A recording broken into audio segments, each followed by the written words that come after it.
Bom dia a todos e todas.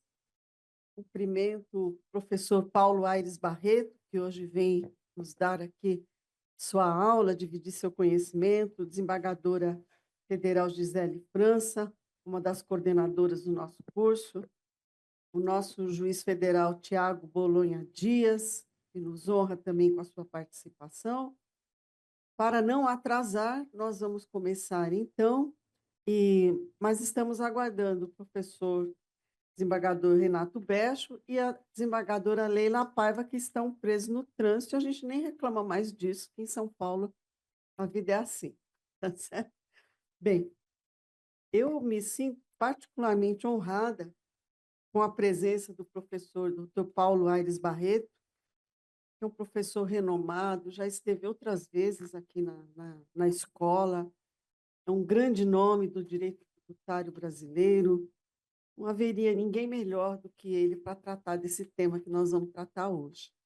O professor Paulo Aires Barreto é advogado, professor associado da Faculdade de Direito da Universidade de São Paulo, vinculado ao Departamento de Direito Econômico, Financeiro e Tributário. É livre-docente em Direito Tributário pela USP, doutor e mestre em Direito Tributário pela PUC de São Paulo, graduado em Direito pela PUC e em Administração de Empresas pela Fundação Getúlio Vargas, de São Paulo.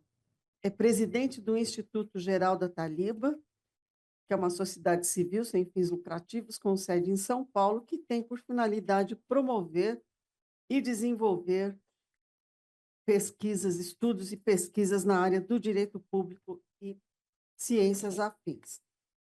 O professor terá o seu tempo de 50 minutos, oficialmente, mas fique à vontade, use o tempo que precisar. Como debatedor, eu já vou indicar o doutor Tiago Bolonha Dias e já falar do seu currículo, porque aí os dois podem conversar, dividir como quiserem aqui as suas falas e fiquem à vontade. O doutor Tiago Bolonha Dias é juiz federal aqui da Terceira Região, tem especialização em Direito Administrativo pela PUC de São Paulo, foi procurador da Fazenda Nacional, tem artigos publicados e é autor do livro Sujeição Passiva no Mandado de Segurança e a Autoridade Coatora, lançado pela editora Fórum de Belo Horizonte. Então, aos nossos dois colaboradores de hoje, eu passo a palavra, iniciando, então, pelo professor Paulo Aires Barreto. Muito obrigado, desembargadora Marisa Santos. É uma grande alegria, uma extrema honra voltar aqui à Escola da Magistratura para mais um evento que diz com temas tributários. Privilégio dividir essa mesa com a desembargadora Gisele França, com o juiz federal Tiago Bolonha Dias, e o meu desafio hoje não é singelo na medida em que tenho que tratar daquilo que é a exceção, não a regra.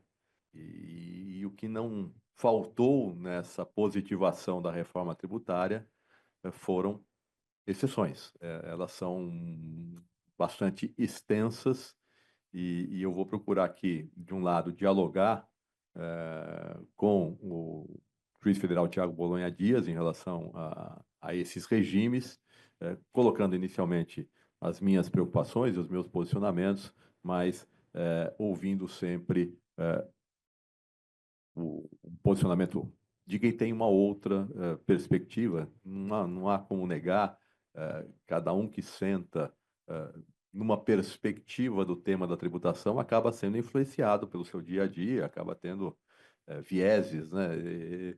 A magistratura é mais neutra, mas exatamente porque imparcial, ela sempre está ouvindo os dois lados da questão e acho que é bastante produtivo esse tipo de encontro em que visões distintas são postas. Se eu pudesse...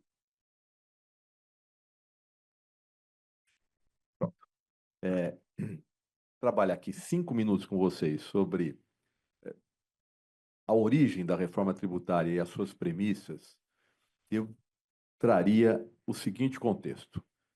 Lá por volta de 2009, 2010, portanto, há uns 15 16 anos, houve um evento na USP em que o professor Heleno Torres, que estará aqui, inclusive, para cuidar da aula da tributação dos serviços financeiros, convidou para vir ao Brasil dois professores europeus, o professor Joaquim English, da Universidade de Münster, na Alemanha, e a professora Rita de la Féria, que na época estava radicada em Durham, hoje é professora de Leeds. E o tema era IVA, um IVA europeu, já se falava em reforma tributária, e me chamou a atenção no debate entre os dois a seguinte diferença de posicionamento. Professor Joaquim English, não, o IVA tem que ter uma alíquota geral, mas ele tem que ter exceções à alíquota geral, porque a realidade é muito distinta entre os contribuintes de fato e de direito de um tributo sobre o consumo e, portanto, alguns itens não podem ser tão alcançados quanto outros. Na posição oposta, a professora Rita de la Fera disse, não quero nem saber. IVA é para arrecadar. Se o caviar vai pagar o mesmo IVA do pão francês, está tudo bem. O dinheiro entra nos cofres públicos, depois volta com políticas públicas bem desenvolvidas por quem estiver gerindo o país. O IVA não tem que fazer justiça tributária. E esse é o grande dilema de uma estruturação de IVA. Eu lembro que eu coloquei isso numa conversa aqui no Spot, com o professor Euridico De Santi, nessa mesma oportunidade, ele, então, se aproximou da professora Rita de la Fera, que tinha o discurso que ele queria ouvir, e ela, em certa medida, virou a santa padroeira da reforma tributária. Toda vez que a coisa apertava no Congresso Nacional, traziam a professora Rita para dizer como é que o IVA funciona mundo afora. De verdade, ela conhece muito o IVA, mas não é uma posição única. Eu gosto muito dela, respeito muito a professora Rita, mas essa disputa, essa questão fulcral, devo ter alíquotas diferentes ou não, devo ter regimes diferentes ou não, é uma questão que se põe mundo afora. Pois bem, a nossa opção em termos de projeto desenvolvido pelo CECIF, que foi encaminhado à Câmara, etc., e inicialmente foi na trilha do regime geral para todo mundo, alíquota única para todo mundo, sem distinções, projeto Rita de la Féria, vamos chamar assim. E aí, o tema chegou ao Congresso Nacional e acabou tendo uma série de tratamentos diferenciados.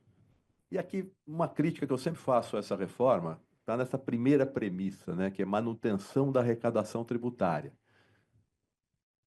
associada a um dispositivo que foi inserido na própria reforma, que é o parágrafo 4º do artigo 145, que faz menção ao princípio da mitigação da regressividade, ou um propósito, um ideal, uma lógica de mitigação da regressividade.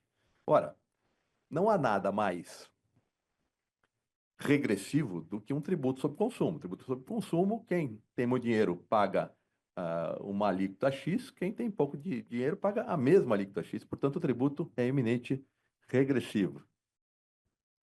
Eu quero registrar aqui a chegada do meu querido amigo, professor Renato Becho, com quem tive a honra, o prazer e o privilégio de defender a livre docência na mesma oportunidade na USP, o que me tranquilizou nas salas aí que antecediam a aula e etc., porque nada melhor do que estar ao lado de um amigo nesse momento de tanta ansiedade como é um concurso de livre docência.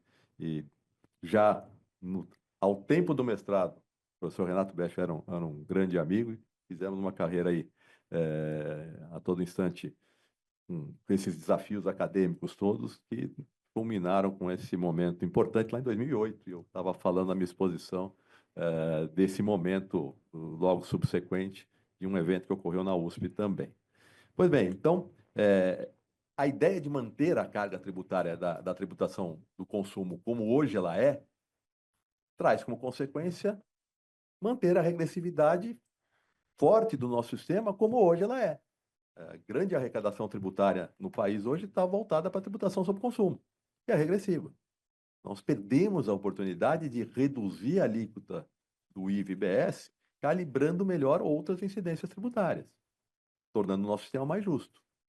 Na largada, ele é exatamente um sistema muito regressivo em que não se mitigou, sob nenhuma perspectiva, a regressividade da tributação.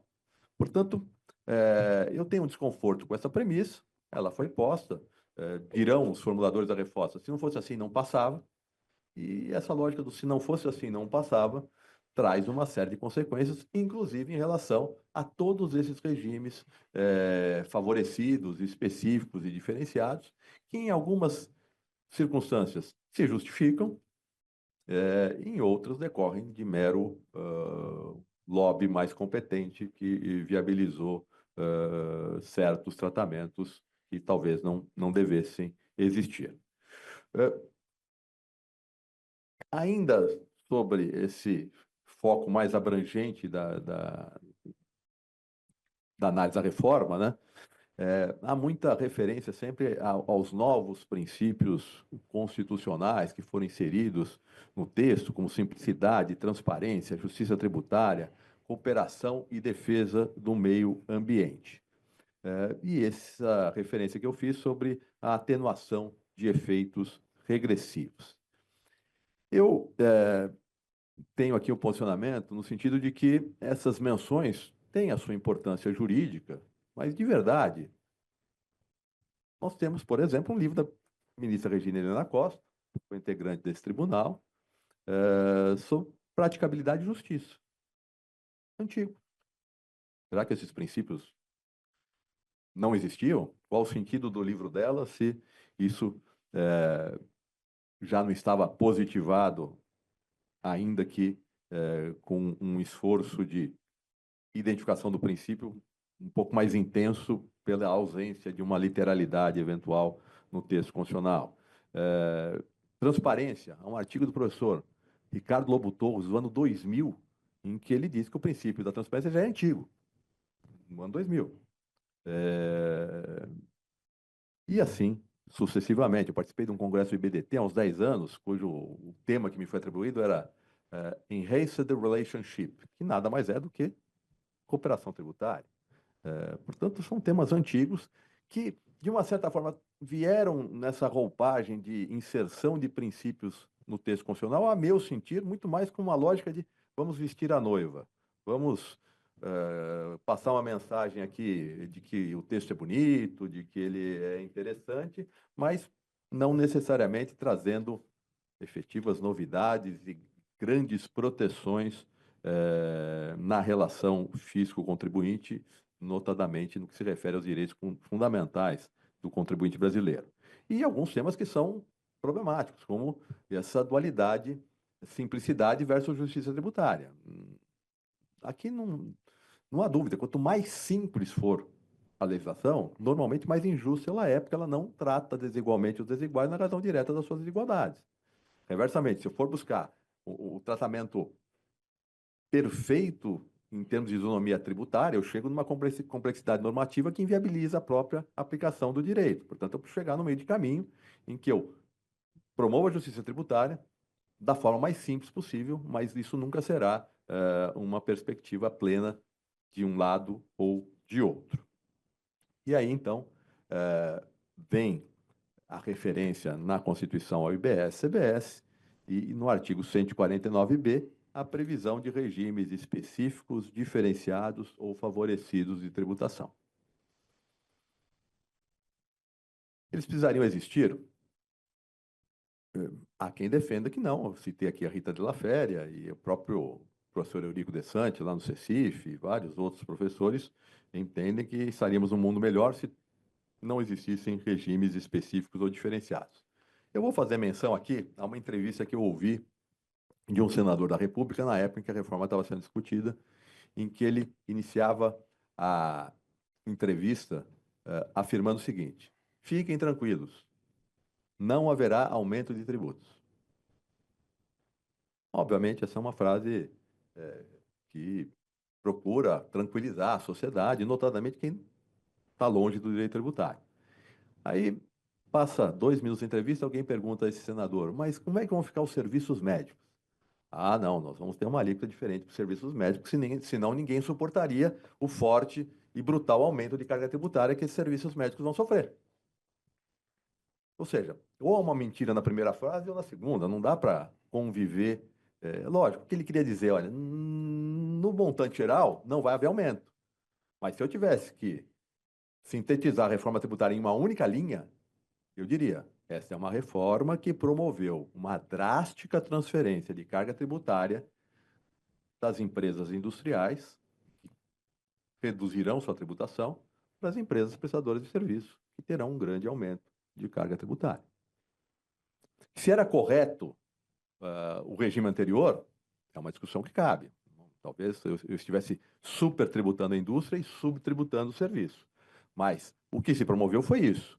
E, portanto, como isso foi muito radical, ou seja, vamos pensar, vou pegar aqui por um minuto a advocacia. A advocacia sai, grosso modo, de 3,65 de carga tributária, porque praticamente não pagava ISS, para 20.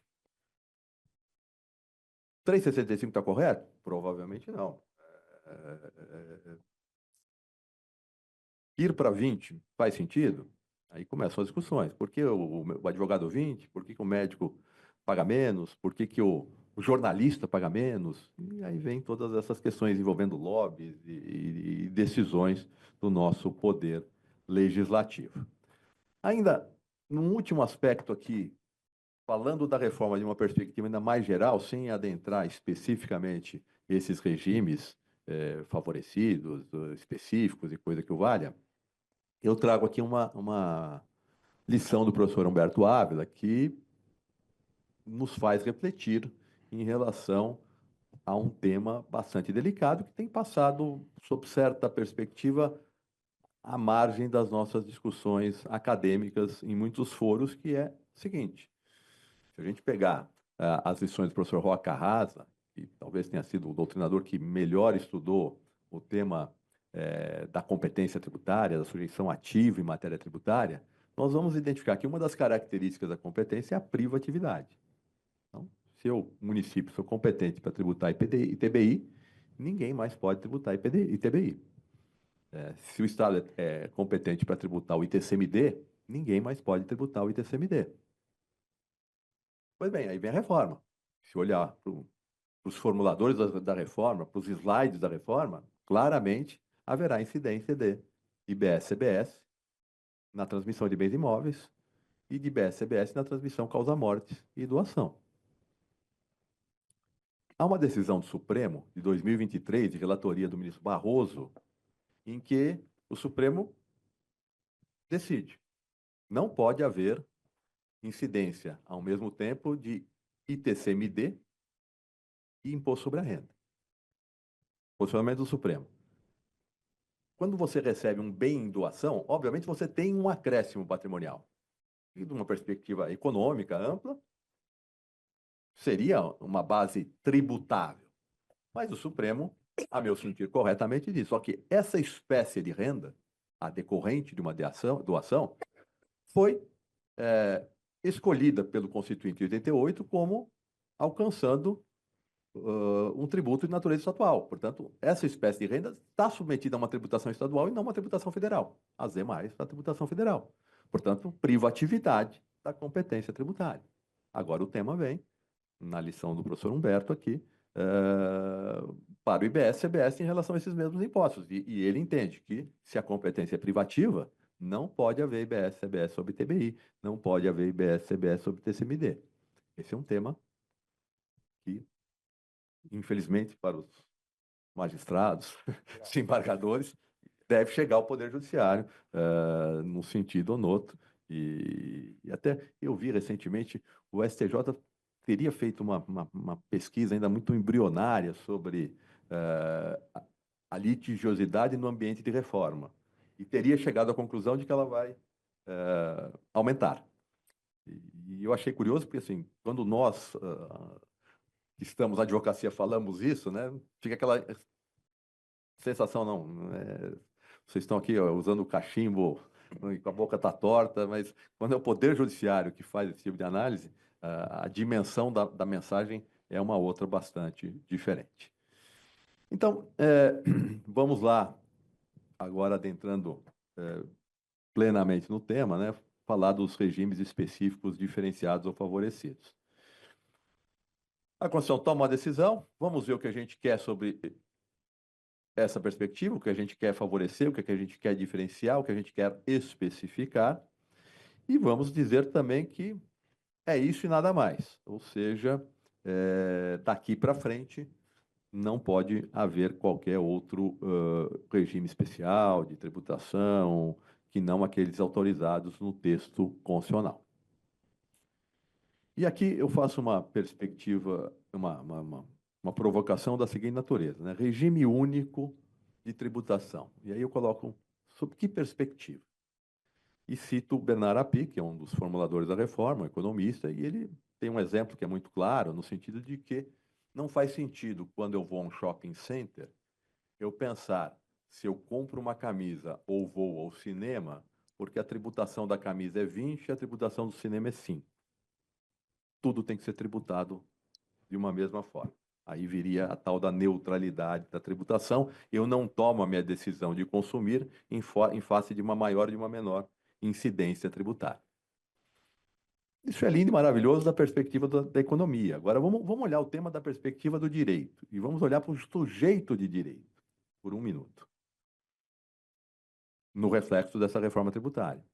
Vamos pensar em dois prestadores de serviços. Um plenamente automatizado e o outro que só tenha mão de obra para realizar a sua atividade. Esse aqui vai ter um monte de crédito. E esse aqui não vai ter crédito nenhum. Portanto, se as margens forem, na largada, iguais, o que tiver mão de obra vai sobrar no final do mês com muito dinheiro, com menos dinheiro, e o que tiver automatizado vai sobrar no final do mês com mais dinheiro. Eu pergunto, temos a neutralidade aí nessa lógica verdadeira ou plena, olhando o tema da perspectiva do sujeito de direito? Podemos ignorar essa simetria de que uns terão mais crédito e outros terão menos crédito? Ou isso realmente não é um problema jurídico que deva ser colocado? A meu sentir, essa é uma questão importante. O contexto da reforma olha só para essa perspectiva do contribuinte de fato, do consumidor final. Não, o consumidor final vai pagar a mesma alíquota e ponto final, é o que interessa. Essa é a tributação neutra. Mas eu acho que o tema comporta outras digressões. Pois bem, quais são os regimes específicos, né, que foram criados? Então, o senador Braga fala, olha, nós vamos adaptar as regras tributárias às situações e características peculiares ou particulares dos bens e serviços em questão. Então, os regimes específicos podem ter regras diferentes sem que necessariamente haja renúncia tributária. Em certa medida, posso inferir aqui que ele está tratando desigualmente, os desiguais na razão direta das suas desigualdades. Esse é o norte de um regime específico de tributação.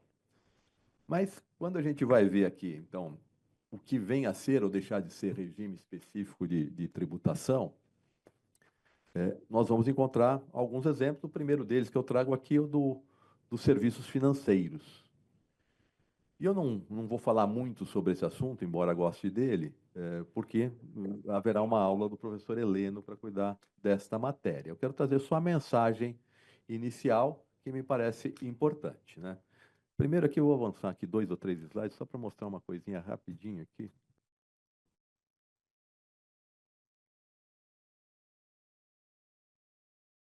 Ele não quer que eu avance aqui.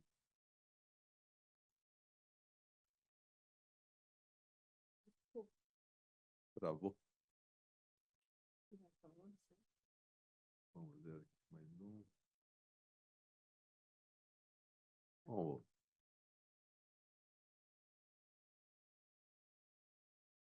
Esse slide que eu queria trazer, que é o que acontece na Europa. E aqui realmente uma dualidade de procedimentos que sempre me incomodou nessa perspectiva da reforma tributária. Quando convinha para os formuladores da reforma, vamos olhar para o que faz a Europa, vamos olhar para o que faz a Índia, Nova Zelândia, o Canadá, e o Brasil tem que seguir a mesma trilha. Há 175 países no mundo que adotam o IVA, nós temos que adotar o IVA. Tá bom, tá aí o IVA. Agora, quando não convém, esqueça-se o que se faz mundo afora. Então, por exemplo, tributação dos serviços financeiros, por IVA. Não tem na Europa. Não se tributa o spread bancário na Europa. Não se tributa porque a Europa gosta de banco, por conta de lobby do sistema financeiro europeu. Pode ser uma explicação, mas a outra explicação que me faz mais sentido é: quem paga esse imposto é quem precisa de dinheiro, é quem toma o crédito. Portanto, eu não tributo o IVA na concessão de crédito, porque eu quero que o crédito chegue mais barato em quem precisa dele, porque é esse cara que vai movimentar a economia.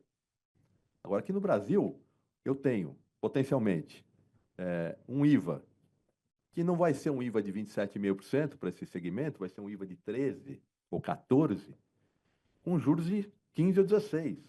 Portanto, eu vou tomar crédito a 30%, no mínimo, né? Quando eu falo 15 ou 16, estou falando de Selic, não estou falando nem dos juros reais praticados pelo sistema financeiro. Portanto, haverá um encarecimento, uma tributação sobre o crédito, não é encarecimento, porque de verdade esses 13 ou 14, eles já representam o que hoje o sistema financeiro paga por intermédio do PIS, da COFINS, do ISS, em certa medida em algumas atividades do ICMS. Portanto, fizeram uma conta de chegada e a ideia é: vai se pagar o mesmo que já se vinha pagando.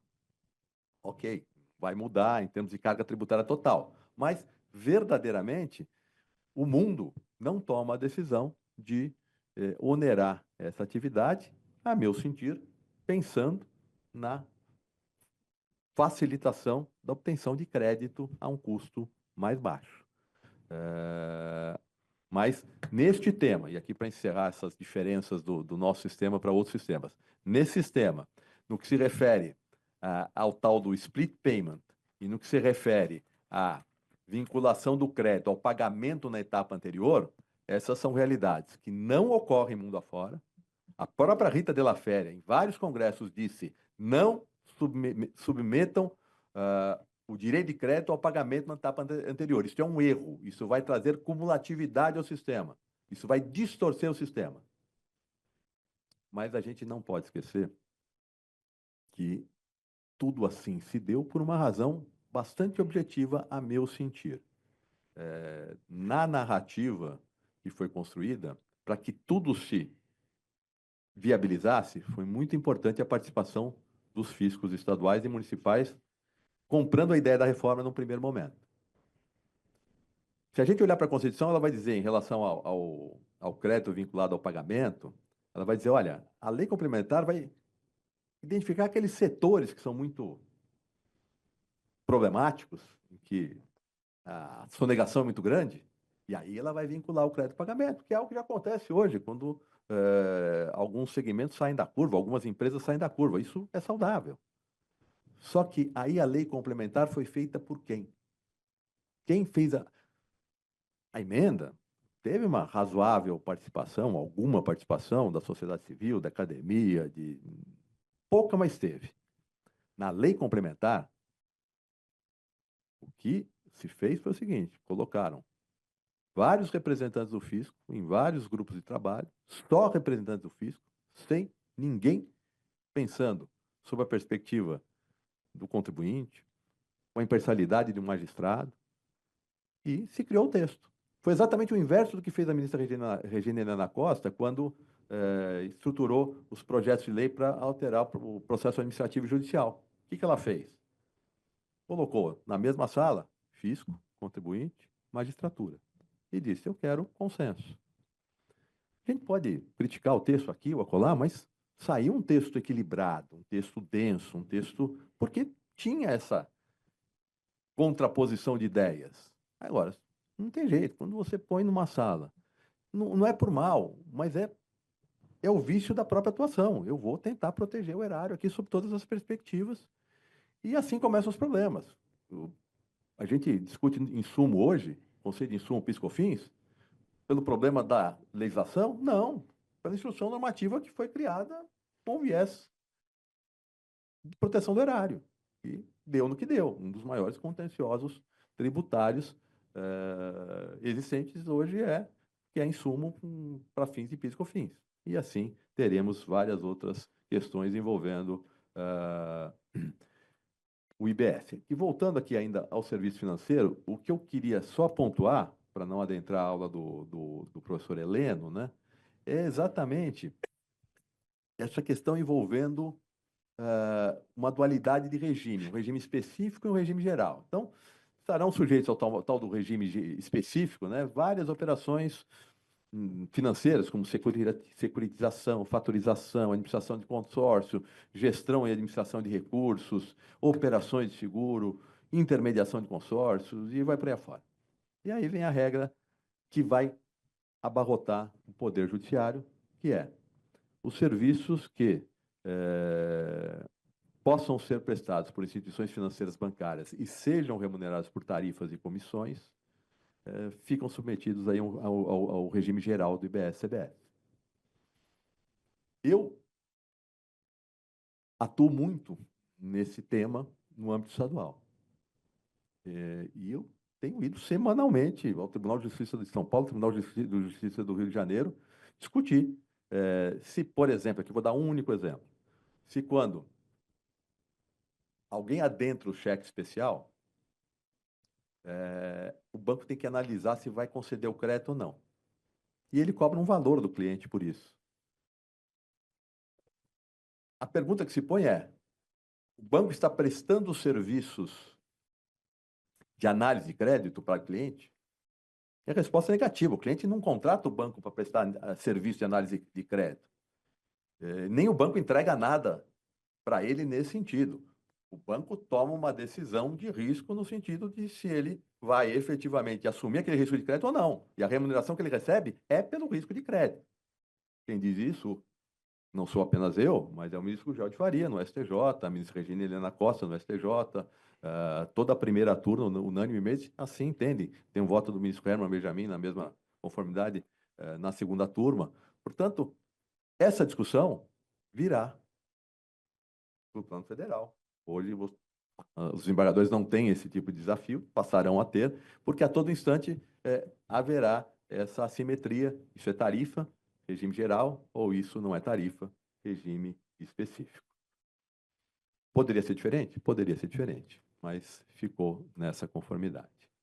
Operações com bens imóveis. Esse é o outro grande tema que eu gostaria de tratar em relação à especificidade de regimes de operações com bens, porque é muito importante a nossa economia é muito fortemente vinculada à indústria da construção civil, e neste tema, então, se criou um regime de tributação específico.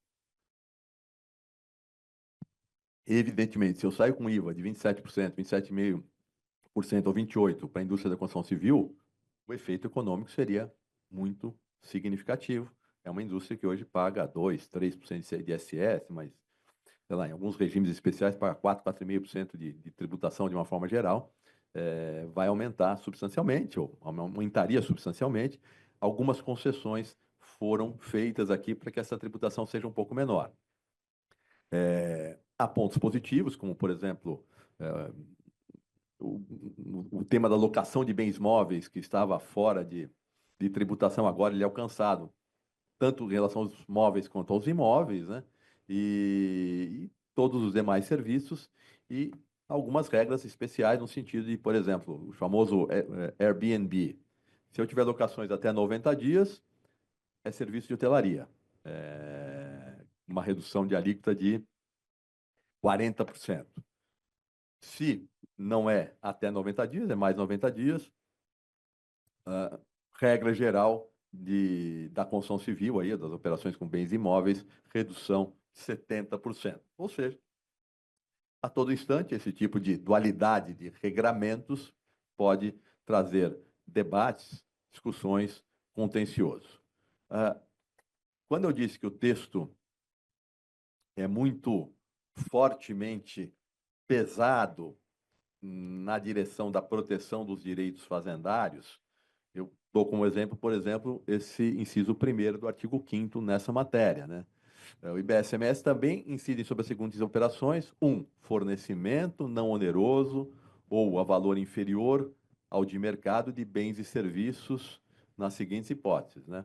E aí vem fornecimento de brindes, transmissão pelo contribuinte para sócio acionista em devolução de capital, de bens cuja aquisição tenha permitido a apropriação de crédito e vai por aí afora. Ou seja, há uma série de passagens no texto da lei complementar em que as operações não onerosas são objeto de tributação. E isso gera algumas assimetrias importantes, como, por exemplo, na pessoa jurídica, eu tenho a vedação do crédito bem de uso e consumo, mas eu tenho a incidência na tributação no fornecimento não oneroso entre partes relacionadas. Ou seja, são dois pesos e duas medidas sob uma mesma temática, o que precisaria ser mais equilibrado, e não é, talvez por essa razão histórica. Há essa figura nova, né, aquela pessoa que foi, ao longo da vida, sobrando um recurso aqui, outro acolá, foi comprando bens imóveis, hoje está às vésperas da aposentadoria, sabe que a sua aposentadoria, eventualmente, não mantém o seu custo de vida, ela tem lá 3, 4, 5 imóveis em locação. Se a receita desses imóveis exceder a R$ 20.000 mês, ou R$ 240.000 ano, melhor dizendo, esta pessoa já se torna sujeita ao regime de pagamento de IBS-CBS. Então, nós teremos aí muitas pessoas físicas que sequer imaginaram que essa realidade se colocaria, que estão já num cenário de receberem algo em torno disso e que vão acordar em algum momento com essa necessidade de não só pagar imposto sobre a renda em relação aos seus aluguéis, mas pagar também IBS, CBS, é algo que está posto com extrema clareza na legislação de regência da matéria. Então, nessa primeira e parcial conclusão, eu diria que a gente pode ter aqui algum tipo de bitributação indesejada e eventualmente inconstitucional, lembrando aqui a lição do Humberto Ávila, né? Eu posso ter algumas ofensas ao princípio da neutralidade e não cumulatividade plena, e há um potencial aumento nos preços relativos de imóveis e aluguéis em função dessa nova calibração da reforma tributária. As sociedades cooperativas, e aqui eu tenho até receio de falar sobre o tema na presença da maior autoridade em direito tributário sobre o tema, que é o professor Renato Bech, mas elas também estão sob esse regime específico de tributação. A meu sentir, este é um tema que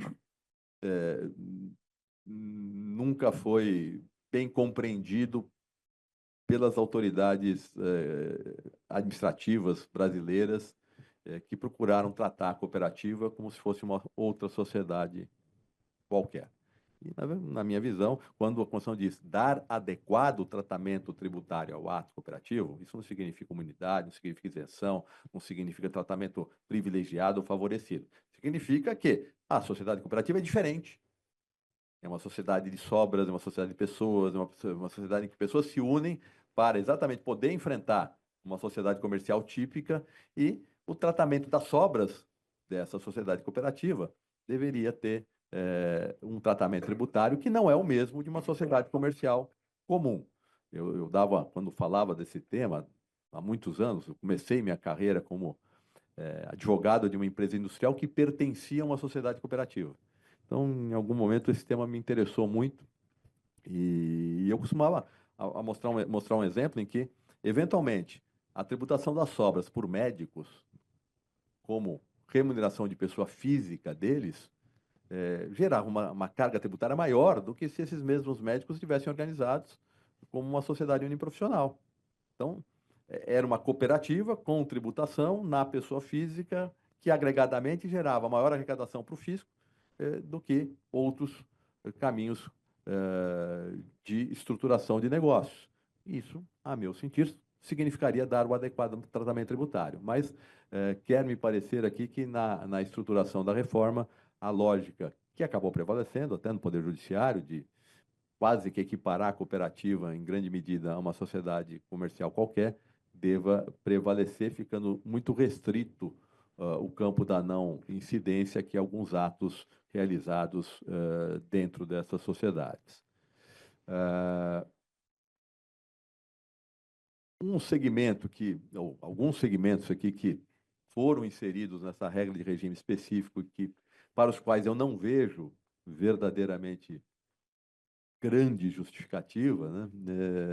Seria exatamente serviço de hotelaria, parque de diversão, parque temático, agência de viagem, bares, restaurantes e sociedade anônima de futebol. Sociedade Anônima de Futebol é uma vitória do professor Tasso Lacerda Gama. Ele conseguiu emplacar esse dispositivo na exceção à regra do jogo. E realmente eu reconheço que, por exemplo, bares e restaurantes, no nível europeu, têm um tratamento diferenciado, tem uma tributação menor. Alimentação pode ter alguma justificativa, né? Agora, hotelaria, agência de viagem, parques temáticos, em resumo, daqui a 5 anos tudo isso vai ser revisto e a gente vai ter que justificar esses movimentos. Aqui eu vou correr um pouquinho mais, porque são muitos regimes. Operações alcançadas por tratado ou convenção internacional também, essa é uma questão normal, mundo afora, tem um regime especial de tributação. Serviço de transporte coletivo de passageiros rodoviário, intermunicipal e interestadual. Realmente aqui a lógica de que se eu não fizer nada diferente, a carga tributária será muito alta, vai crescer o valor da tarifa e isso realmente atrapalha o próprio funcionamento da economia. Tem havido um esforço grande em não onerar sobremodo esse transporte coletivo de passageiros municipal, intermunicipal, interestadual, e a reforma trata disso. Eu acho que o último item aqui, antes de chegar nos regimes diferenciados, é o de combustíveis e lubrificantes. Eu tinha combinado aqui no início da minha exposição com o juiz Tiago Bolonha Dias, que toda vez que eu fosse passar de um regime para outro, eu passaria a palavra a ele, e exatamente aqui, nesse momento, ele me disse que estava estudando aí combustíveis e lubrificantes. Eu aproveito essa dupla circunstância e, até para poder tomar uma água aqui, eu gostaria de ouvir o juiz Tiago Bolonha Dias, na mesma dinâmica que o professor Besch fez segunda-feira com o professor Scaff, de haver um diálogo maior aqui na mesa. Bom dia a todos. Eu estou com essa missão hercúlea aqui de debater com o doutor e ainda ter o professor Besch aqui do lado, então, mas vamos tentar. Só vou fazer pequenas colocações aqui sobre os pontos para que o professor tenha mais tempo para avançar nos outros temas. Sobre a questão que o professor colocou da tributação sobre o consumo em relação à tributação da renda, né? Que eu acho também aqui que se perdeu uma grande oportunidade de combater a regressividade. A meu ver, o principal problema da tributação no Brasil é a regressividade, e desde o início da discussão dessa reforma, até eu lembro de umas palestras na Fiesp antes da pandemia, em que se falou já sobre essa questão ainda, e um problema que eu sempre me incomodou foi isso. A neutralidade, simplificação. Mas como é que fica essa questão da regressividade? A gente só vai, então, reestruturar o sistema dos tributos sobre o consumo para que eles fiquem mais fáceis de trabalhar, mas a gente não vai aproveitar essa revolução constitucional sobre os tributos para poder mexer na carga, e não aproveitamos. Não aproveitamos. Então, e outra coisa que me incomodava muito era que não seria neutro, que seria progressivo, se não tivesse essas exceções aqui que a gente está tratando, né?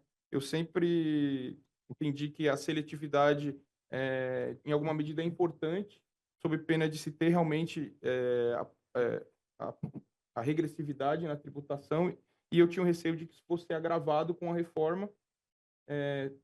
Aí, como é que vai ser o resultado? A gente vai ver, mas, assim, esses regimes favorecidos, diferenciados, eles me aliviam um pouco em relação a isso, porque diminuem o perigo de a gente ter uma reforma que, de fato, fosse regressiva.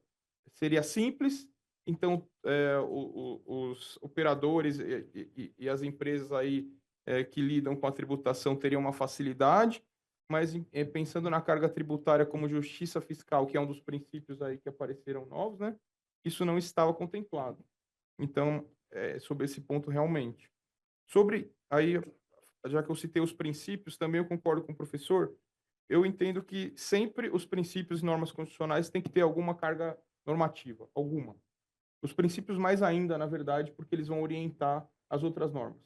Mas nesse caso, eu não consegui encontrar, e é um trabalho para a doutrina, eu acho que deve se estudar e tentar encontrar alguma carga, mas realmente eu não vejo. Eu, pessoalmente, não consegui encontrar nenhuma densidade normativa nenhuma nesses princípios, porque eles já estavam na Constituição antes em outras formas, como o professor falou.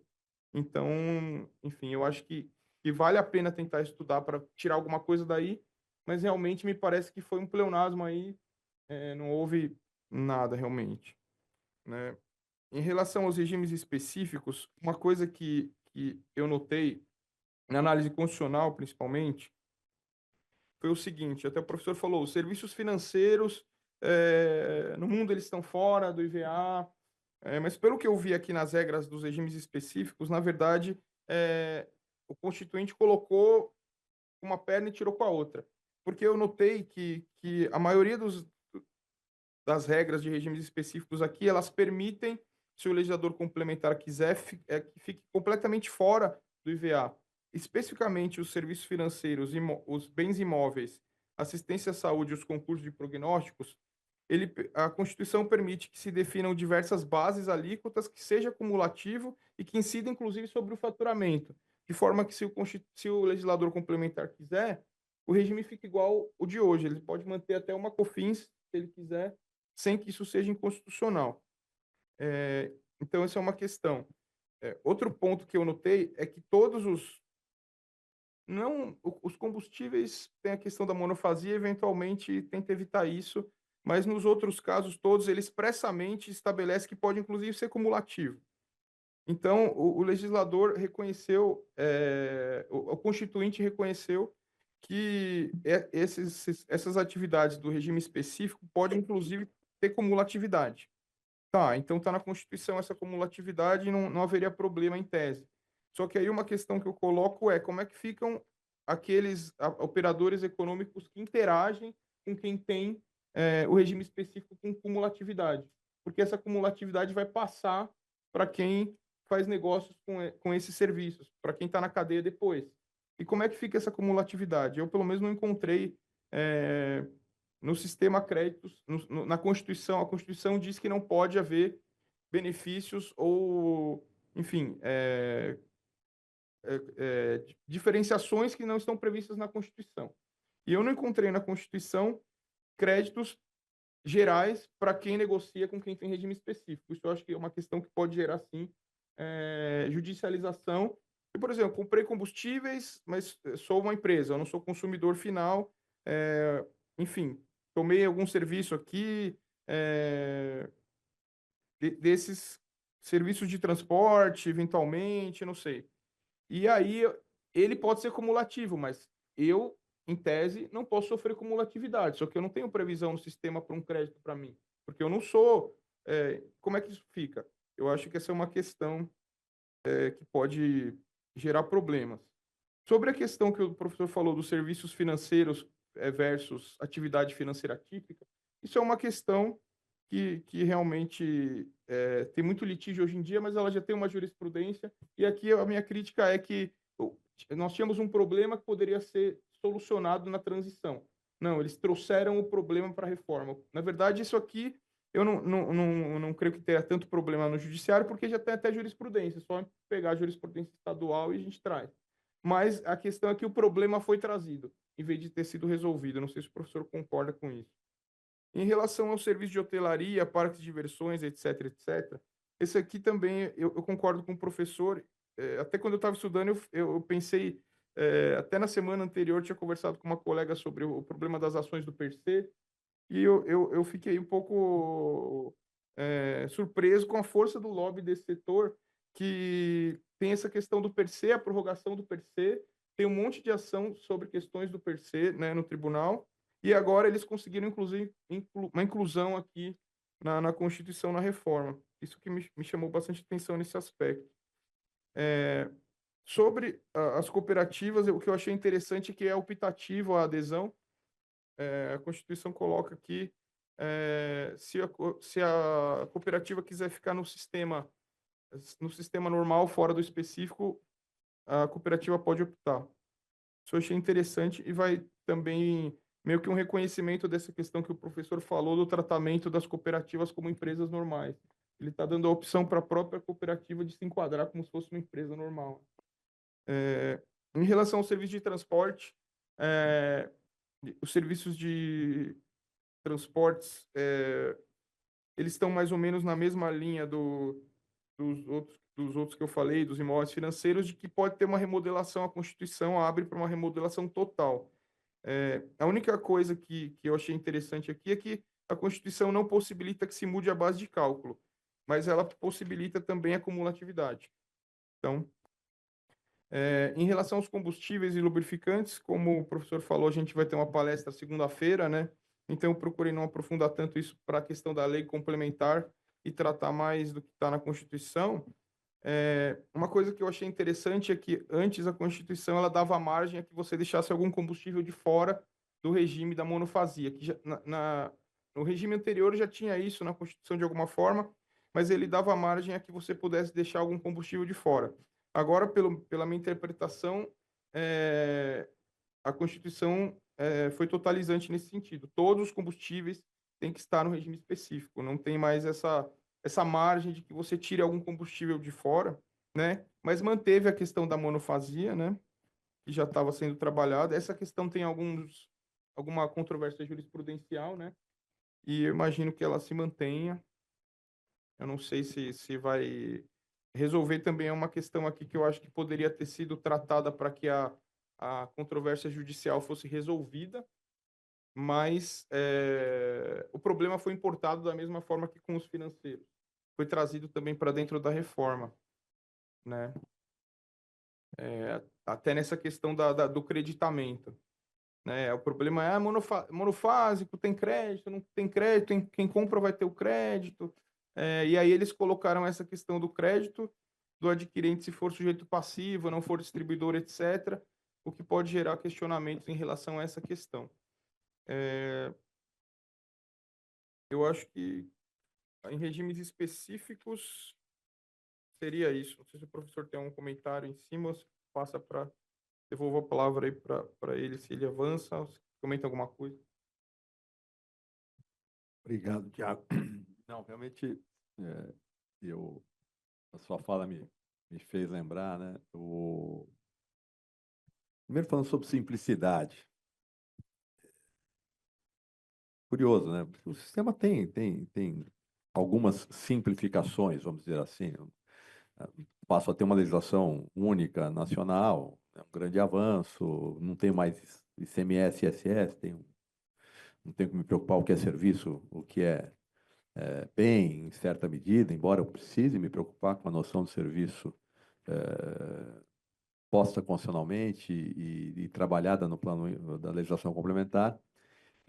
Mas eu queria lembrar um aspecto quantitativo que é importante. Hoje, 96% das empresas estão no simples ou no presumido. Portanto, 96% das empresas, quando vão apurar tributos, olham para uma única linha das suas demonstrações financeiras e calculam. Não tem nada mais simples do que isso. Nada. Portanto, tudo isso que a gente está falando, olha para 4% dos CNPJs. São as empresas optantes pelo lucro real, primariamente, que eram as que tinham uma legislação mais complexa em relação a elas. Com a nova regra do jogo, as do presumido passam a ter que apurar débitos e créditos, o que não ocorria no regime anterior. E toda a discussão sobre crédito é sempre potencialmente contenciosa e litigiosa. E mesmo as optantes do simples vão ter que decidir se ficam no regime atual ou se migram para uma lógica de pagamento de IBS e CBS.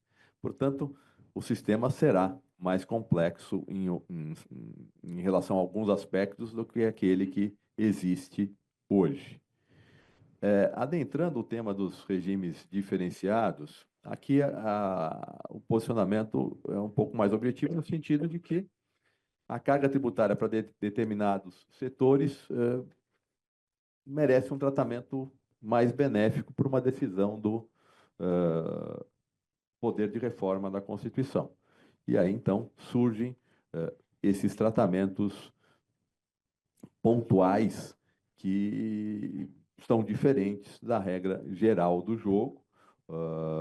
Eles podem vir por redução de alíquota ou concessão de crédito presumido e acaba ocorrendo, por exemplo, com a atividade de advogados, contabilistas, engenheiros, administradores, arquitetos, que tinham uma tributação bastante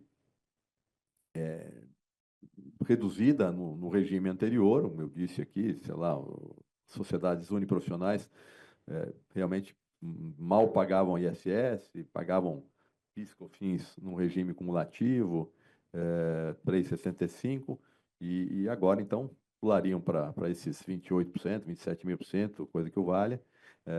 Há uma redução de alíquota de 30%, portanto, o pulo não vai ser, vamos arredondar aqui, de 5 para 28, mas de 5 para 20.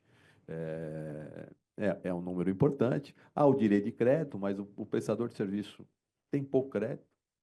Uma atividade de prestação de serviço é eminentemente uma atividade de mão de obra, e mão de obra não dá crédito de um lado e gera custo importante de outro, que é o custo da folha. Portanto, é algo que não foi trabalhado na reforma. Em vários momentos se discutiu alguma espécie de desoneração da folha, mas isso ficou fora do resultado final. Aliás, em relação à assistência dos regimes diferenciados e da fala do Tiago, isso tudo me fez lembrar exatamente o mesmo momento histórico que nós vivenciamos quando foi aprovada a legislação que criou a não cumulatividade do PIS e da COFINS. Foi exatamente a mesma coisa. Todo mundo queria não cumulatividade de PIS e COFINS. Todos achavam um absurdo PIS e COFINS cumulativos. Todo mundo queria uma não cumulatividade do PIS e COFINS com a alíquota de 3,65 somado. No dia que divulgaram a alíquota, todo mundo vai para Brasília, pelo amor de Deus, me deixa no regime anterior, não quero o regime não cumulativo, porque ele era mais oneroso. E aqui o movimento foi parecido, né? Então, que legal, reforma, IBS, CBS, etc. Aprovou, me arrumo um regime diferenciado, porque eu não aguento essa carga tributária toda. E aí, então, vieram pleitos aí envolvendo serviço de educação, serviço de saúde, dispositivos médicos, dispositivos de acessibilidade, medicamentos, alimentos.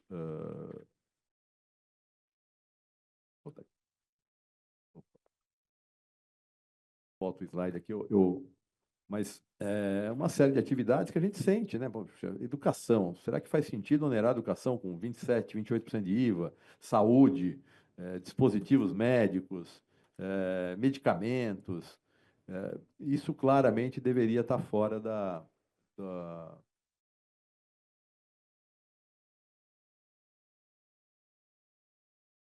Foi, agora.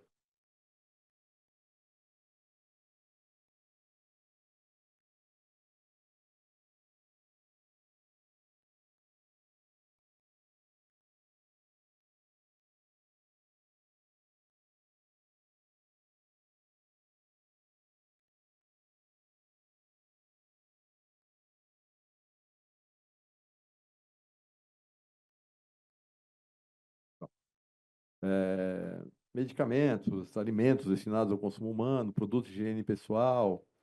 E aí, alguns itens aqui que talvez produtos agropecuários, aquícolas, pesqueiros, florestais, extrativistas, insumos agropecuários, que já é um pouco mais delicada a discussão, produções artísticas, culturais e eventos, jornalísticas e audiovisuais, ou seja, comunicação institucional, atividades esportivas, são temas que mereceram esse tratamento diferenciado, alguns muito legítimos, outros podem ser objeto de questionamento, né? Cesta básica, produtos ficam reduzidos a zero as alíquotas do IBS e CBS de produtos da cesta básica, né, destinados à alimentação humana. E aí, nesse sentido, aquela discussão da Rita Della Féria com o Joaquim English, no sentido de que pão francês pode ser tributado na mesma razão do caviar, aqui o nosso legislador, a meu sentir corretamente, não permitiu que isso acontecesse. E até aqui é um ponto importante, que é o ponto do chamado cashback, né? Ou seja, nos slides da reforma, os slides da reforma são maravilhosos, mas eles não vieram para a legislação, eles ficaram só nos slides. Então, na narrativa, se dizia, nós vamos fazer justiça tributária, porque realmente, quando o menos favorecido pagar IBS e CBS, nós vamos dar o dinheiro para ele de volta. Ele não vai sofrer essa oneração. Lindo, maravilhoso, melhor do que isso só se fosse verdade. E na hora de positivar, então, vem um cashback. Eu já tenho aqui minha implicância enorme com essa circunstância de se falar em split payment, cashback, fantasy sports e coisa do gênero. Isso está no texto legislativo. A gente está usando inglês para escrever leis nesse país. É uma vergonha. É uma vergonha que o Congresso Nacional assim proceda. Mas tirando assim, a implicância de lado, né?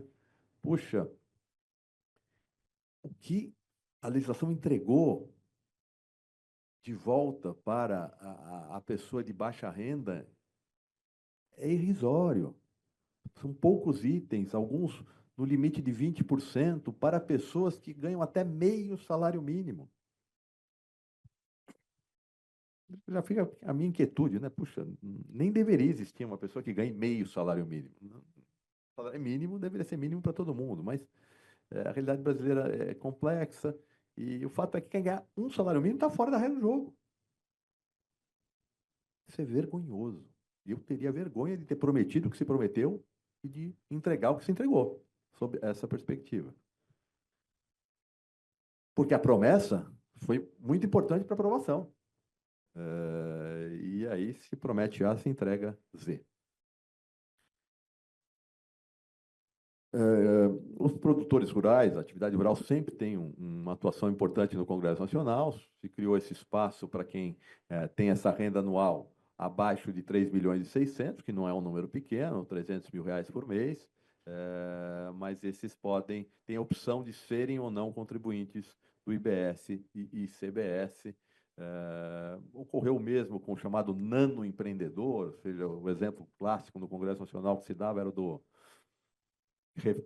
daquela pessoa que complementa a sua renda vendendo produtos cosméticos, Natura, Avon e coisa que o valha.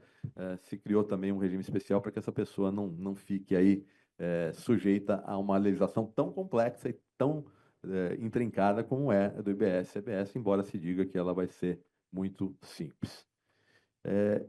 E o Simples Nacional, né, que já nem é tão simples assim, mas que agora tem esse problema adicional, que é a da submissão a um regime tributário normal, como vinha sendo aplicado até então, ou com a opção de se tornar contribuinte regular de IBS-CBS. Qual é a dinâmica que está por detrás dessa decisão? Imaginem os senhores que uma grande empresa vai comprar algum bem ou vai tomar algum serviço. Ela vai olhar para o preço, naturalmente. Se ela comprar esse bem ou serviço de uma empresa optante pelo lucro real, pelo lucro presumido, ela toma o crédito do IBS-CBS cheio. Isso é dinheiro para ela. O valor do IBS-CBS é crédito, portanto, dinheiro para essa empresa. Então, vamos imaginar que a alíquota seja de 30%, só para facilitar a conta do advogado aqui. O produto custa 100, 30 de IBS-CBS. Quando eu compro, de verdade, esses 30 de IBS-CBS eu vou usar para pagar o meu próprio imposto. Então, esse valor, para mim, tem uma representatividade financeira importante. Se eu vou comprar da empresa do Simples e ela me vender esse mesmo produto pelos mesmos 100, ou 120, vamos dizer assim, eu não compro na empresa do Simples, porque eu estou perdendo 10.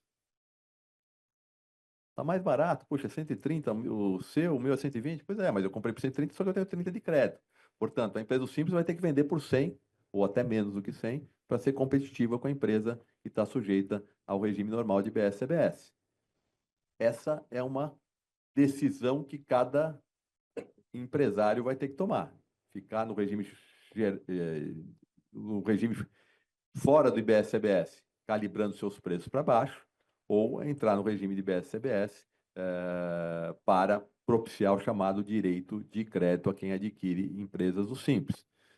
Isso torna o mundo um pouco mais complexo, e seja para quem compra, seja para quem administra essas empresas que venham optar por esse tipo de regime e em certa medida, o simples, que já não era tão simples assim, fica um pouco mais complexo com essa nova.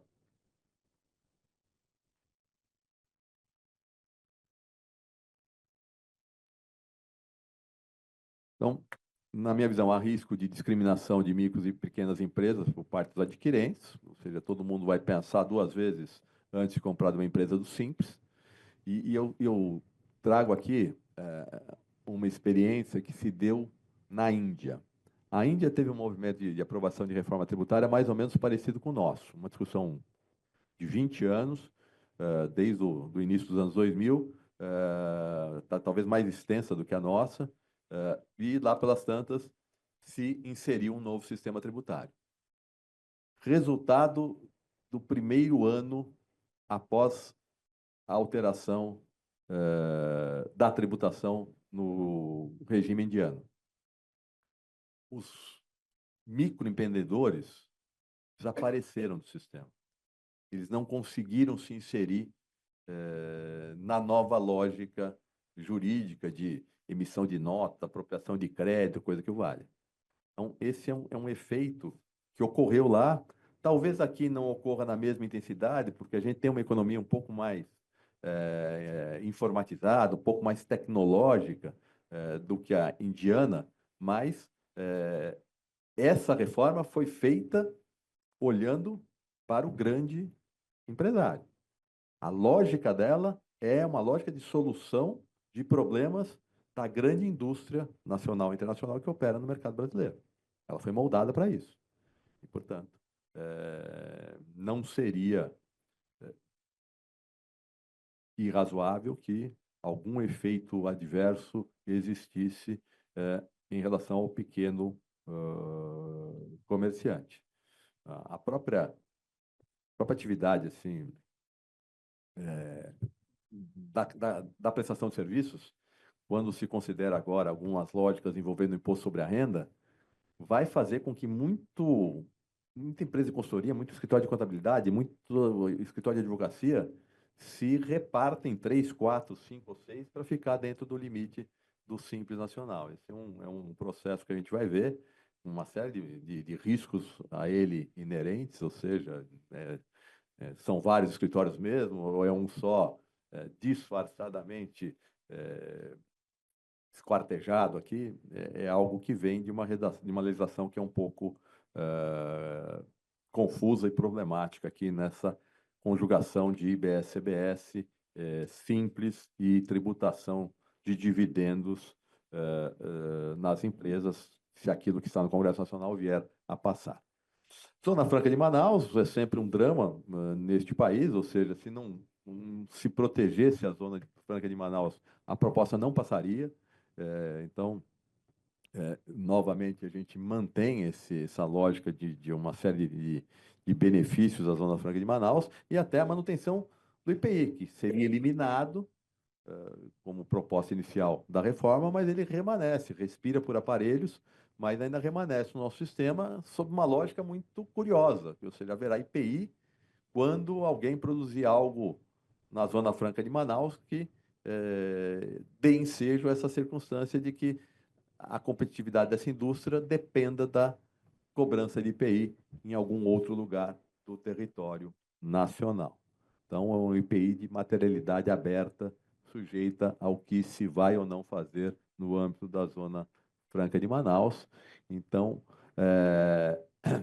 aqui, e encerro a minha exposição com essas conclusões, né? O sentimento é o de que foi aprovada, vamos chamar assim, a reforma tributária possível, como os seus autores gostam de dizer.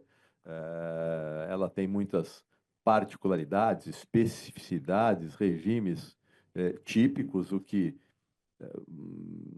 gera aí uma calibração de alíquota para cima. Na outra ponta, tratar todo mundo na mesma conformidade gera um desafio em relação à justiça tributária, capacidade contributiva, reconhecimento dessas diferenciações que deveriam propiciar tratamentos tributários distintos.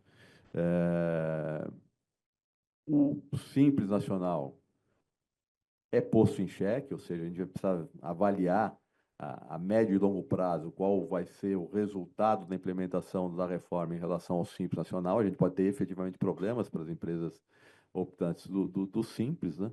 E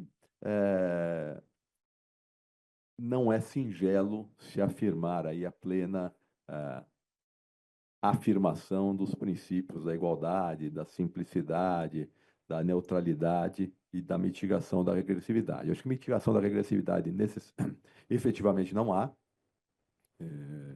Esse pressuposto de manter a carga tributária já infirma essa perspectiva. A simplicidade existe sob certas perspectivas, não existe sobre outras, né? E essa neutralidade, economicamente falando, vista sob a perspectiva de quem está de fora do direito, dessa lógica do consumidor final estar submetido a uma mesma alíquota, ok, isso está atendido. Mas há uma série de problemas que tomam em conta o contribuinte de direito, que não foi esquecido na reforma. Ou seja, o professor Chueire, por exemplo, dizia que a reforma tinha que ser uma verdadeira reforma da tributação sobre consumo, colocando na figura do consumidor final a sujeição passiva, a qualificação como contribuinte desse imposto plenamente. Mas a reforma traz para o contribuinte de direito uma série de efeitos juridicamente importantes. O professor Renato Best me entregou o livro dele sobre responsabilidade tributária há coisa de um mês, e ele disse: Paulo, eu espero que seja o último, amadureci o tema aqui durante todo esse tempo. Não será, professor Renato, alguns desafios virão e terão que ser abordados por quem melhor conhece a matéria. Sobrou um tempo aqui que eu acho que seria importante ouvir os demais membros da mesa, mas eu não poderia deixar de terminar. De um lado, trazendo aqui uma reflexão do professor Aires Barreto, que eu sempre gosto de trazer, né? Que mostra um pouco essa perspectiva do contribuinte sobre a tributação, né? Ele costumava colocar que, de um lado, nada mais se pretende do que dar a César o que é de César, seja ele a União, os estados, o Distrito Federal, os municípios. E de outro, que diante de um único fato economicamente relevante, o contribuinte se sente seguro que, do outro extremo, só existirá um César. Muito obrigado.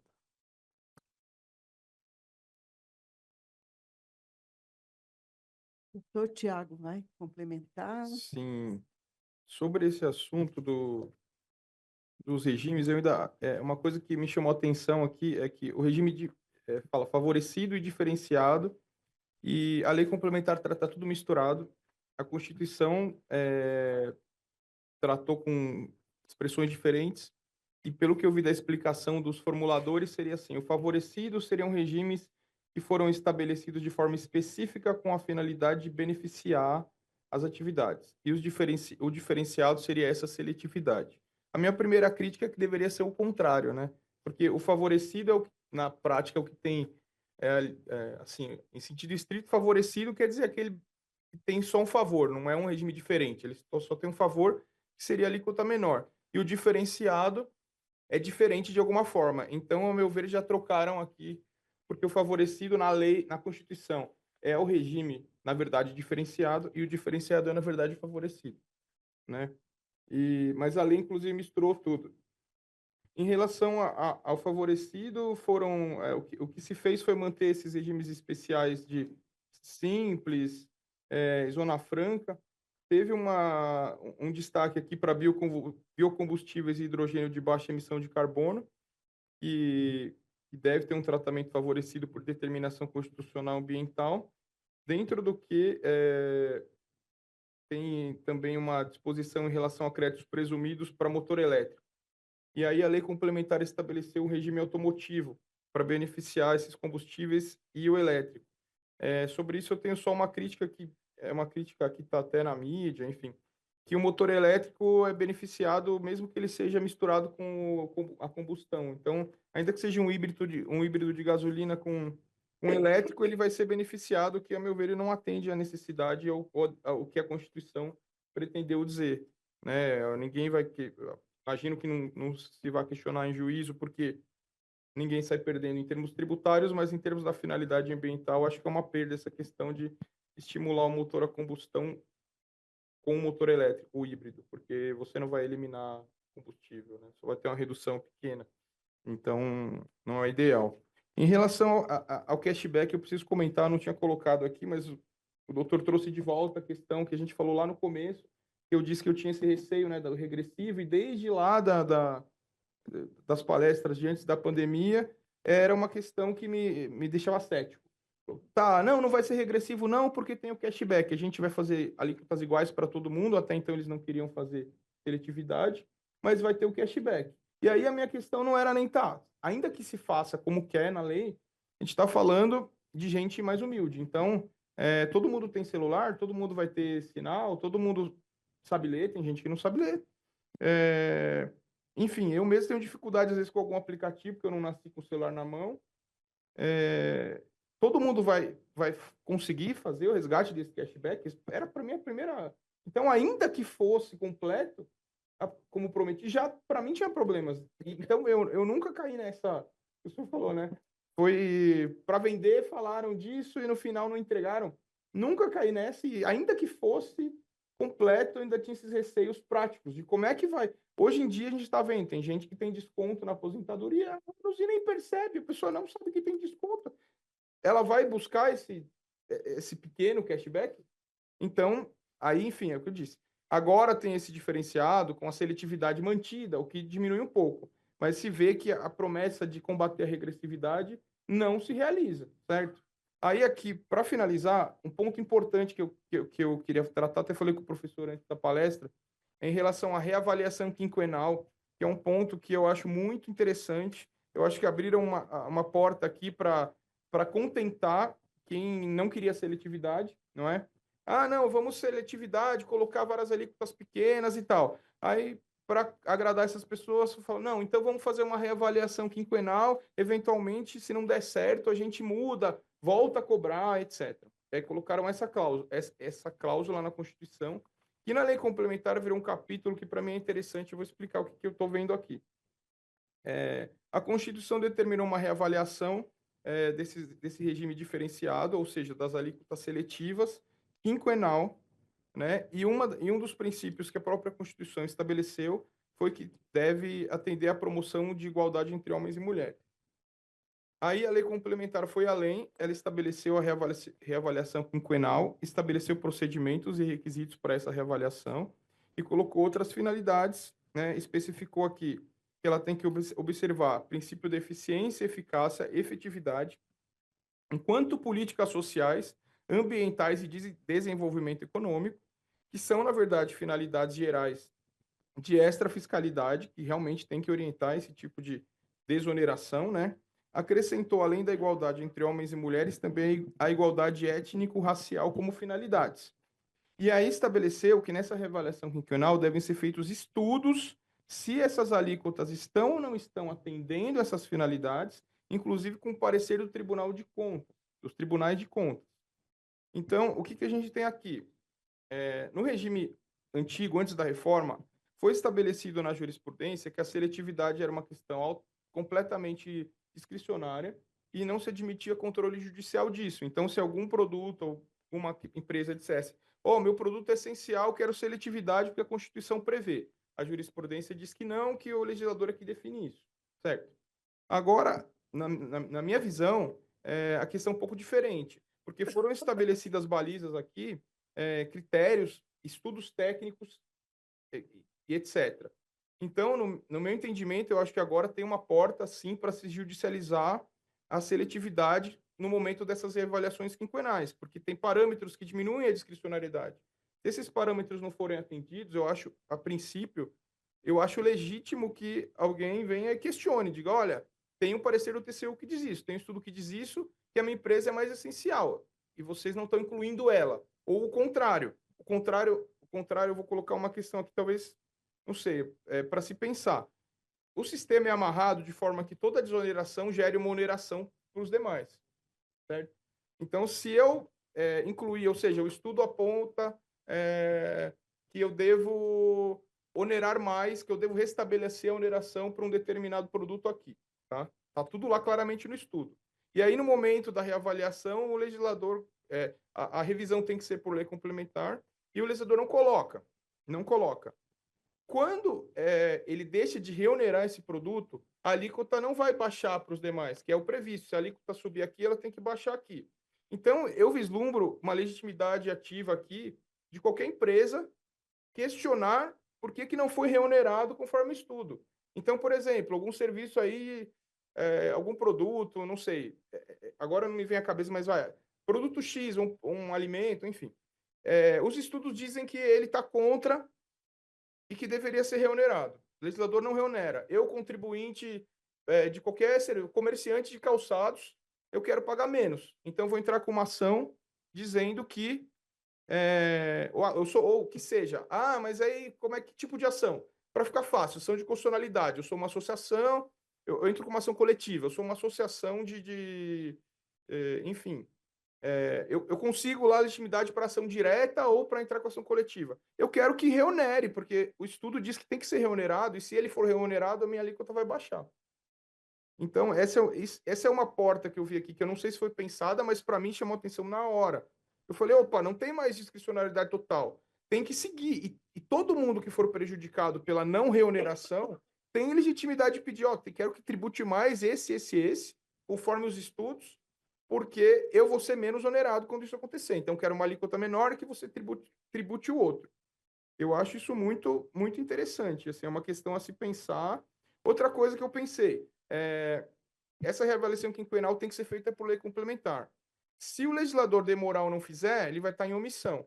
A gente abre a porta por uma ação de inconstitucionalidade por omissão, eventualmente algum mandado de injunção, alguma questão relacionada não, está dizendo aqui, você tem que reavaliar e é por lei complementar. Mas eu sou o legislador, eu faço quando eu quiser.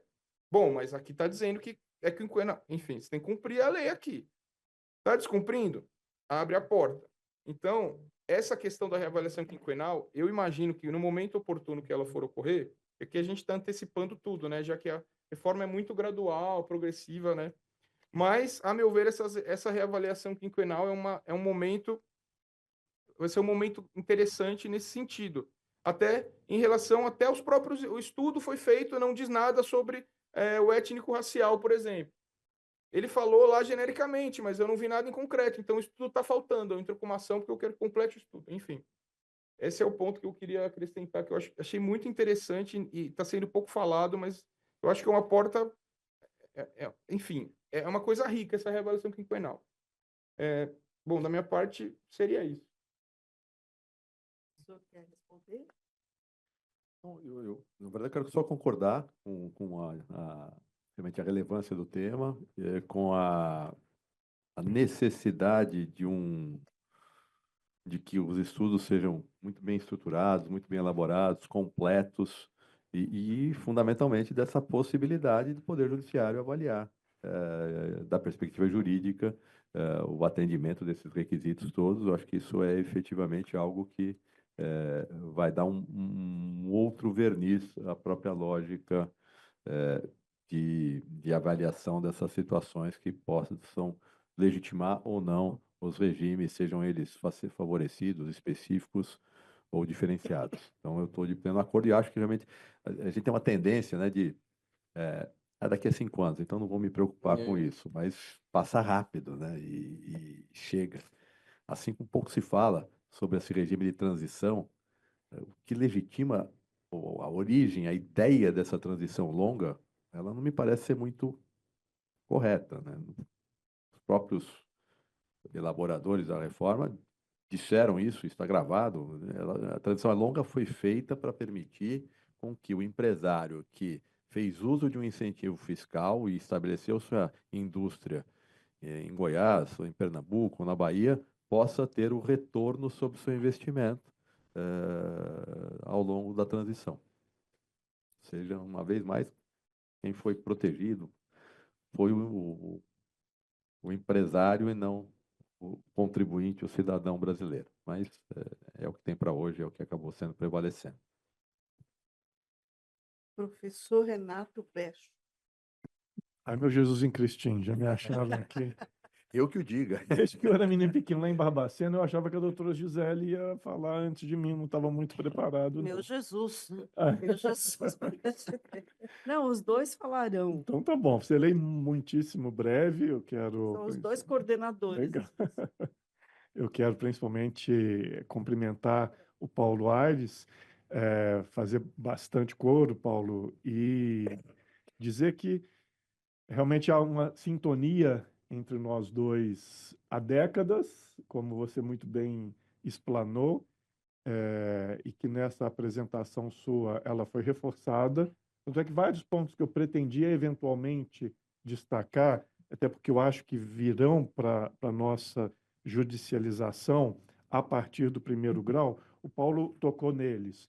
Para não ficar uma coisa genérica, esse comentário que ele disse caberia em qualquer coisa, um ponto é a multiplicidade de incidências de tributos sobre os mesmos fatos. Isso vai cair aqui com a gente, né? Outro, essa questão de locação de 3 imóveis. Pagar IBS, CBS, porque a pessoa física está recebendo 3 aluguéis ou mais, me parece uma incongruência do sistema.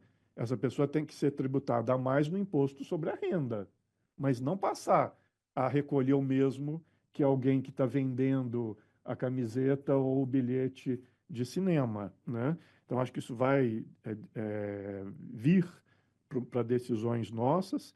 Eu espero que não se saia com uma decisão única, do tipo, é possível qualquer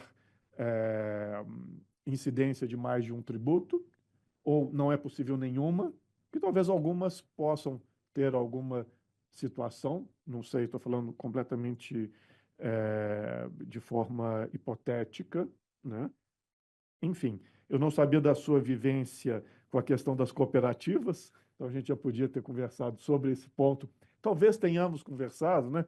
Mas esse assunto para nós dois tem 30 anos, e aí fica um pouco mais difícil de puxar pela memória.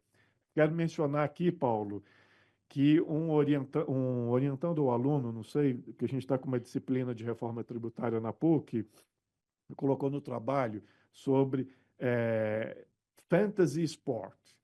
E colocou, entre aspas, que isso estaria na emenda constitucional. Eu falei, gente, não está, né? Isso é coisa de aluno que colocou coisa que não é possível. E por que não é possível? Porque eu não sei se vocês sabem o que é fantasy sport, mas eu não sabia, né? E quando eu olhei que estava na emenda constitucional, eu fiquei apavorado, porque eu já não tinha gostado do split payment, porque é possível a gente dizer isso em português. Agora, o pior do fantasy sport é que, vocês imaginem, uma pessoa como eu, que não tem a menor ideia do significado de palavras que estão no texto constitucional. Então, eu tive que começar essa pesquisa para saber. E, primeiro, né, me desculpei com o aluno, que eu já estava bravo com ele. A culpa não é dele, mas como é que a gente colocou isso?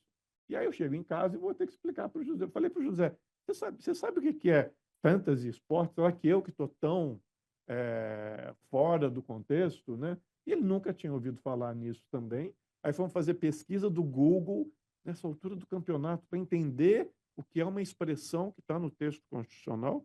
Então, achei isso, assim, um horror. E só para terminar também, Tiago, fazendo coro com tudo que você falou, e talvez aqui o Tiago, por ser, digamos, uma formação diferente da do Paulo Aires, eu fiquei com muito mais, entre nós dois, né? Eu fiquei com muito mais instigado, Tiago, com as coisas que você levantou. Muitas outras ideias que nunca passaram pela minha cabeça. Mas tem uma, como você falou, essa questão do reequilíbrio da carga tributária, e eu estou, Marisa, terminando aqui, me chamou a atenção que eu acho que hoje em dia no Brasil a gente está com mais expertise, para fazer maldade com a língua, né? Nós estamos com mais experiência em aprovar emendas constitucionais do que com leis complementares. E vejam bem, só nesse ambiente da reforma tributária, a PEC é a de número 132 e a lei complementar é 214. Daqui a pouco nós vamos ter um número de emendas constitucionais superiores às das leis complementares. E por que que isso está acontecendo? E eu faço muita referência, até por conta dos estudos de tributação das cooperativas, que antecedem a minha vinda à Justiça Federal, né, porque foi a minha especialização, então, lá no início dos anos 90. Percebam, a reforma tributária previu que o imposto sobre a renda seria reformado antes da tributação sobre o consumo. Isso está no texto da Constituição e não foi para a realidade. É o que eu falo das cooperativas, Marcelo Neves, a constitucionalização simbólica. Hoje, os grandes atores que atuam, atores que se envolvem no Congresso Nacional, de certa forma, os lobistas, sabem que é menos prejudicial a eles colocar no texto constitucional do que lei complementar. Então, Tiago, voltando a esse ponto, veja o que aconteceu no próprio PERSE, né, ou PERSE, como você mencionou, era para durar só a questão da pandemia. Era para proteger bares e restaurantes que estavam sem ninguém. E hoje, nós tivemos um caso aqui na primeira turma, aliás, não sei, eu acho que eu estava numa turma tributária naquele momento, era restaurante desses que tem em todas as cidades. E eu fiquei pensando, por que que esse restaurante tem que ter esse benefício tributário? Que ninguém vai fazer turismo para ir para uma outra cidade para comer no mesmo restaurante que tem na sua própria cidade, né? E hoje, olha a dificuldade de acabar com o PERSE, né? Então, o que que vai acontecer daqui a 5 anos? Excelente pergunta. Ninguém vai saber, né? Obrigado, Marisa. Mas não disse o que é o fantasy. Então, segundo as minhas pesquisas, o tal do Fantasy Sport é um sistema de jogo em que você, digamos, fantasiasticamente, não sei se existe essa palavra, você vai fingir que você está jogando. Então, me pareceu, pela pesquisa que eu fiz, que é um sistema que, sei lá, você vai colocar fones, óculos em terceira dimensão, e que vai parecer que você está jogando quando você está na sua sala, mas te remete para um ambiente virtual.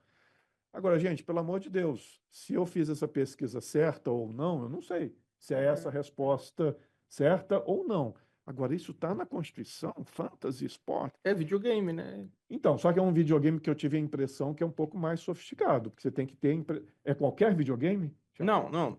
É Não, videogame. se for, é pior a coisa. É videogame de movimento. Inclusive, podia constar sim, videogame de movimento. Tá vendo como é que é muito mais fácil para os mais novos entenderem essas coisas? Tomara que esses processos demorem a chegar no segundo grau para eles traduzirem esses acontecimentos ou esses institutos, essas definições, de forma que a gente vai... Qualquer videogame, se eu estiver brincando, na minha época era do Atari, né?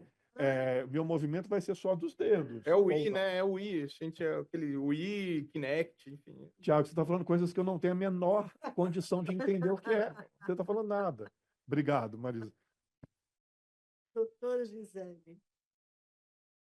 Gostaria de cumprimentar o professor Paulo pela excelente, brilhante palestra, doutor Tiago como debatedor, doutor Renato, e eu aqui o que vou falar, né, desembargadora Marisa, depois desses.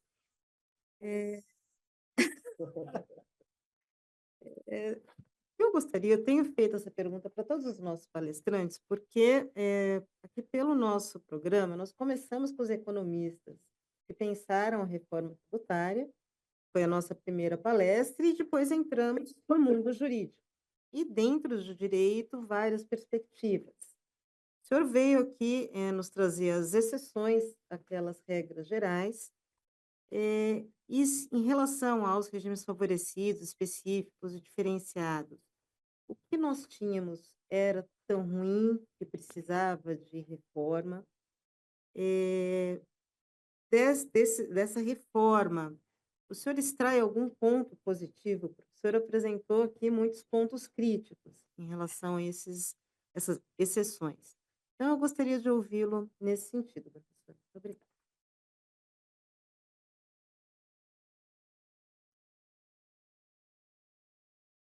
É uma pergunta realmente importante, interessante. Eu tenho um crédito na USP, lá no mestrado, cujo título é Interdisciplinaridade e o Direito Tributário. Então, a gente procura, na primeira aula, falar de economia e direito. Na segunda aula, finanças públicas e direito. Na terceira aula, contabilidade e direito. E aí, depois, num segundo momento, direito econômico e direito tributário, direito financeiro e direito tributário, entre aspas, direito contábil e direito tributário, e vai por aí afora. Então, assim, eu acho esse diálogo fundamental, importante. O que eu procuro sempre enfatizar muito, e até tem um texto do Marcelo Neves, que foi citado pelo professor Renato Bech, em que ele mostra exatamente em que perspectiva a interdisciplinaridade é importante, e me parece exatamente esse espaço de comutação discursiva, mas observada a autonomia científica de cada ramo, e, portanto, a economia entra para o direito pela porta aberta da hipótese tributária, para lembrar aqui o professor Geraldo Taliba, e, nesse sentido, a gente tem que analisar o dado econômico dentro do direito, e, eventualmente, algumas coisas que fazem muito sentido economicamente podem não fazer o mesmo sentido juridicamente. A reforma tem atributos? Tem atributos, inequivocamente. Então, realmente, cada vez estava mais difícil, e eu lamento isso, porque, se perguntar no meu escritório, 50%, 60% do que eu faço é ISS. Você vai morrer. Ou, pelo menos, disputas entre ISS e CMS. Então, estava cada vez mais difícil você definir onde começa o serviço, onde se tem mercadoria, tangibilidade, não tangibilidade, bem corpóreo, software de prateleira, mercadoria. O cenário era desafiador, e o mundo já não trabalha com essa lógica, procura tributar o consumo indistintamente sobre bens e serviços. Então, há pontos positivos, há essa circunstância de que nós tínhamos muitas leis instituidoras de muitos ICMS e muitos ISS, e embora um cenário fosse um cenário relativamente estável, né, aqui ou acolá, distinções desse ou daquele município, portanto, tudo isso tende a melhorar no ambiente de negócios, e, nesse sentido, seria um atributo da reforma. A própria preocupação em permitir um crédito amplo também faz com que diminua esse resíduo tributário nas sucessivas trocas de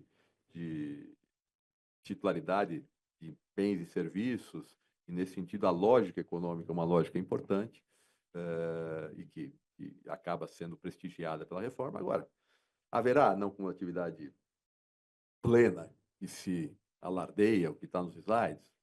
Eu tenho dúvidas. Eu acho que a chance de que a gente tenha muitas discussões em torno desse tema é bastante importante. Eu lembro de ter discutido isso no CECIF com o Bernardo Api há 8 anos, e eu lutava por uma regra que fosse bem clara e abrangente, sem exceção. E ele não concordava comigo. E, assim, ele não cede. como de fato não cedeu, e aí a regra posta é uma regra que, não, mas o bem de uso e consumo, o que é bem de uso e consumo? Nós vamos ficar novamente 20, 30 anos discutindo o que dá, o que não dá direito de crédito para fins de BS e CBS. Então, assim, há aspectos positivos. Eu acho que o sistema anterior não era tão ruim como se alardeou, como se divulgou, e que, volto a dizer, 96% das empresas pagavam tributo olhando para uma linha das demonstrações financeiras. Esse sistema não é tão simples quanto o novo, não é tão simples quanto o velho para para esses CNPJs. Para os outros 4%, que representam realmente grandes empresas brasileiras, grandes corporações que atuam no mercado, realmente o cenário é um cenário de uma lógica de transferência de tributo mais efetiva, mais coerente e consistente. Talvez para elas isso represente efetivamente uma vantagem a médio e longo prazo, e, portanto, um ambiente de maior segurança, de maior atratividade econômica, e, nesse sentido, melhor. Obviamente, sistemas tributários são comparativos. A gente não pode perder de perspectiva, de vista. Então, um IBS que, na largada, sai com uma alíquota de 27% ou 28%, é um dos maiores do mundo, se não o maior. Portanto, quem vier olhar para o Brasil vai pensar, vou para lá, tendo que enfrentar um tributo sobre consumo de 28% ou não. Vou para um outro país em que ele eventualmente seja 20%, seja 18%, seja 10%. Isso vai ter mundo afora. Então, acho que o nosso sistema não é atrativo, tributariamente falando, e há outros melhores. Obviamente, o país é atrativo, o mercado brasileiro é um mercado importante, é um mercado substantivo, e nesse sentido, pode até ser que o movimento seja de mais ingresso do que saída de empresas, mas é algo que é preciso vivenciar para ter certeza de que o que se promete se vai entregar e que a realidade será essa. Eu sempre digo, até por força do longo processo de transição, que entre o que se aprovou como reforma tributária e a sua plena vigência, nós teremos 2 eleições presidenciais e 2 trocas de deputados e senadores. E esses novos dirigentes vão pensar ou não, a gente só vai saber ao longo do tempo. Portanto, muita coisa pode ser objeto de alteração ainda.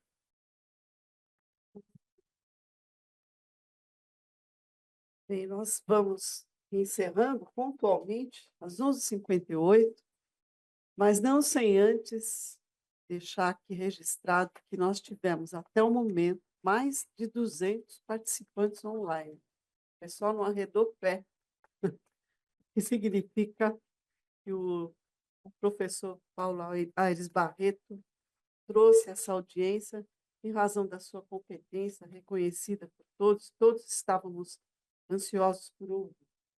Então, eu só posso agradecer.